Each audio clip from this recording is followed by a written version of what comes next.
Hello, everyone. I'm Dr. Geri Puleo, and I'm the creator of the Burnout During Organizational Change model, or BDOC. As an expert in workplace burnout, I am always asked one question. What is the number one way to avoid or overcome burnout? Well, I'm going to be honest with you. There's a lot of things that you can do to recover and a lot of things that you can do to avoid burnout. But what I have found is that there is one thing that all of the people whom I interviewed in my research into workplace burnout and gender differences in burnout is that the ability to create and maintain boundaries is the number one trick to avoiding burnout and recovering from it. Now, what do I mean by boundaries?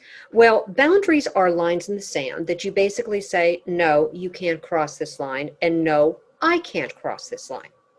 Very simplistic, right? But I found that most people who burn out have a really difficult time setting these boundaries.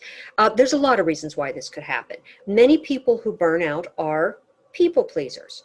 In other words, if you ask me to do something, even though it might be an inconvenience to me, I'm going to drop everything that I'm doing or what I had planned, and I'm going to say yes to help you out. It doesn't matter if you really appreciate my help or not. I just can't say no. And boundaries are related to the ability to say no without guilt and without excuse. Now, another type of personality that tends to burn out is the overachiever. Now, an overachiever is not to be confused with the high achiever who believes in excellence. The overachiever wants excellence plus, and they will do whatever is needed in order to achieve it. Overachievement is often closely aligned with perfectionism, although in the people whom I've interviewed, many of them were able to understand when something is good enough, that it didn't have to be this mythical perfection. But they were still overachievers. They kept saying they could do more. That yes, I can take another project. Yes, I can do this. Yes, you want me to sell 100 widgets. I can sell 200, and I'm not going to be happy if I sell 150. With these people, again, they were unable to say no.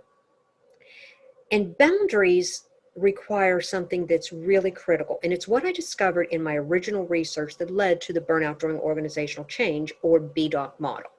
And that is that recovery requires a physical or psychological separation from the stressor in order to engage in self-reflection that leads to self-awareness. You cannot create and maintain boundaries if you are not self-aware. You need to know who you are, what you want, and what you are willing to sacrifice in order to achieve it. Now, that can be very difficult for many people, and we can go into societal norms that say that, a woman should be able to work and then come home and take care of a family. It could be societal norms of the man is the breadwinner and has to be making more than the wife, and there's all types of things that can contribute to this. But with self-awareness, you start identifying what is important to you. And when you identify what is important to you and what you are willing to sacrifice in order to achieve it, this is related to your priorities. You can't have boundaries if you don't have firm priorities. Now, many of us say, we have priorities. I have a priority list. This is what I want to do. This is the list of priorities.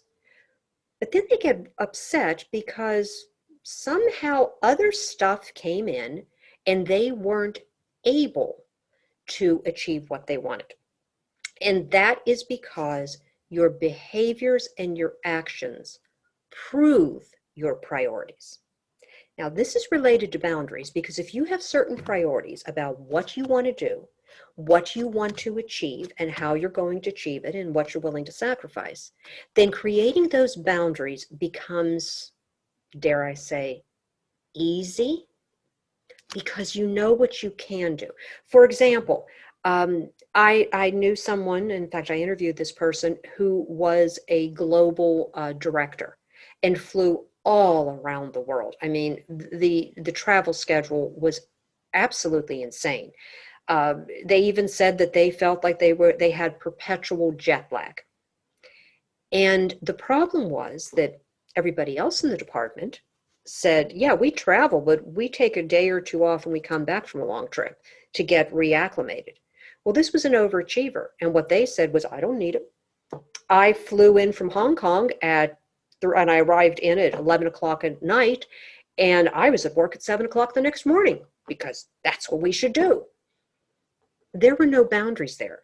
And then this particular person wondered why they were drinking so much, wondered why they felt so sick, wondered why they were so cranky, and why they were just unfulfilled.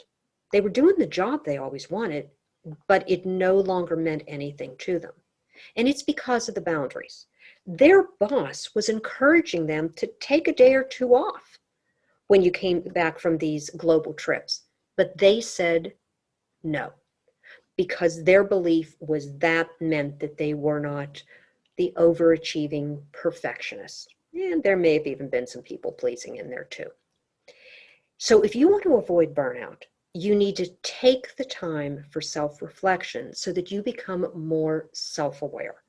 Just because somebody else can do something doesn't necessarily mean that that's the right thing for you. You need to be able to say no. And by saying no, you can create boundaries, and probably more importantly, you can maintain them. And if you maintain those boundaries, the likelihood of you burning out again goes way down. So I hope this helped.